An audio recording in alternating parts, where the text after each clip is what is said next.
Hey guys, what is up? This is Mr. A. Crizzy here, and in today's movie review, I'm going to be doing a movie review on this survival horror movie that I just got out of seeing today.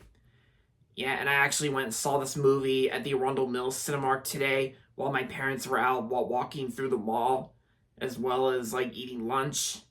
So, this review is going to be on Until Dawn. This is my ticket to the movie Until Dawn.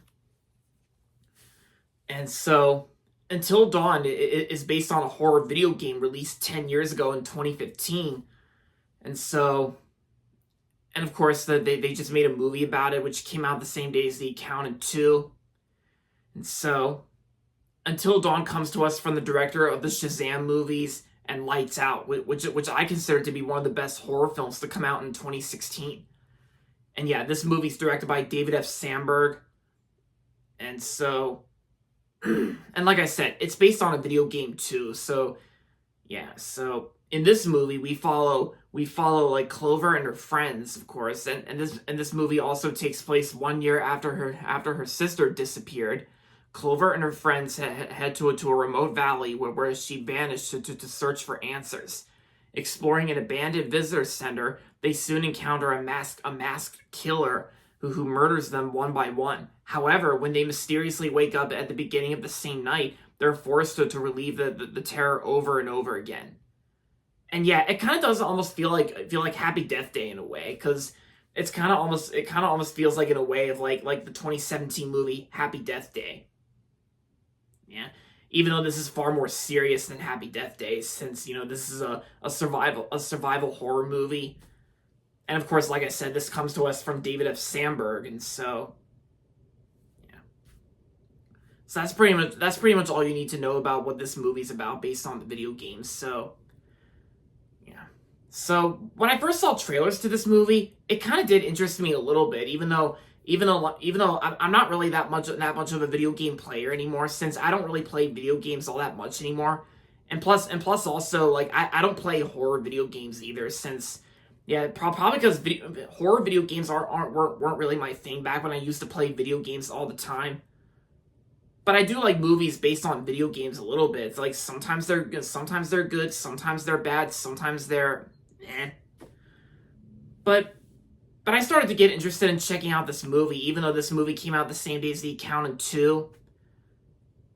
But I actually got my chance to see this movie, and for the most part, I know this movie has been getting mixed reviews from critics, but you know what, guys? I honestly think it's actually a pretty good movie. I thought it was pretty decent. Yeah, and sure, people have said that this movie's different compared to the video game from 2015. But like I said, I don't play horror video games, and plus I don't play video games that much anymore. But I gotta say, the story itself kind of reminded me of Happy Death Day in a way, because it's almost like repeating the same night or day over and over again. And even though there's no comedy here, oh no, there is absolutely no comedy in this film like in Happy Death Day, because this is actually a far more serious horror movie that has a lot of gore and blood in it. Yeah, the gore was crazy, and of course there's jump scares in the film too, which were pretty scary.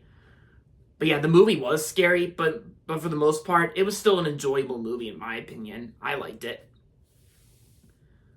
And considering the fact that I think it's not nice how David F. Sandberg came back to directing horror movies after his last movie was Shazam: Fury of the Gods, which I still think is not a bad movie in my opinion, but I still think the first Shazam is still the best one, and still like one of the best DCU films. Like the first Shazam, what I'm saying.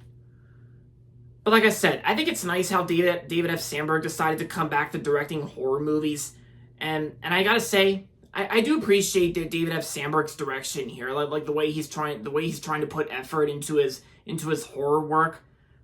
And like I said, I do think Lights Out is his best horror movie that he ever directed. Like Lights Out was actually one of the earliest times I ever watched a horror movie back in 2021. And yeah, I really liked Lights Out, and I gotta say, David F. Sandberg does a pretty solid job directing this movie, and he produced it too. And the music score in this movie I thought was pretty good for the most part as well. The music was good. Oh yeah, and the production company studios to this movie are Screen Gems and PlayStation Productions. PlayStation Productions were the same studio that made Uncharted and Gran Turismo, which the previous two I actually saw in theaters too. And yeah, Uncharted was decent. Like it's good. It's good for the most part. And I also enjoyed Gran Turismo.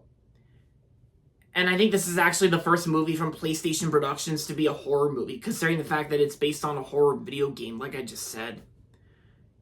And yeah, and considering the fact that it may not be faithful to those, it may not be faithful to the video game for those who have played the game out there.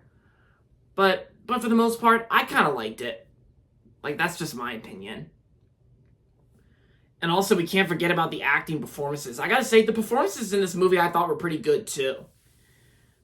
Like I'm not really familiar with much of the actors that were in this film, but like Ella Rubin, who plays Clover in the film, I thought she did pretty good in the film. And there's also, oh yeah, I also noticed this before seeing this film. Maya Mitchell was also in the film too. Like she plays Melanie in this film, like Maya Mitchell, who's like an Australian actress. And I know her the most when she did the voice of Jasiri the hyena from the Disney Channel or Disney Junior's show The Lion Guard. And yeah, I thought Maya Mitchell did pretty good here. And yeah, and so for Until Dawn, is it like one of the best horror films to come out this year? Oh no no no no, because I bet there's going to be far more better horror movies to come out later this year than this. Because I bet there's going to be there might be plenty of horror movies that can top this movie. Yeah, so overall, Until Dawn was a pretty good movie. It was decent. And I'm going to give Until Dawn 3.5 out of 5 stars. If you've played the game or if you're interested in checking out this movie, I recommend checking it out. Like to all horror movie fans out there like me, it might be good enough for a one-time watch or something like that, but that's just me. But yeah, so I think it's a good watch to check out for if you like horror movies, and there you have it. Alright guys, so that's going to be it for this review on Until Dawn, and that's going to be it for this video, so make sure to give this video a thumbs up and subscribe to my channel if you haven't yet. And as always, thanks for watching, and until next time, this is Mr. A. Crizzy saying, goodbye everybody, and that's about it.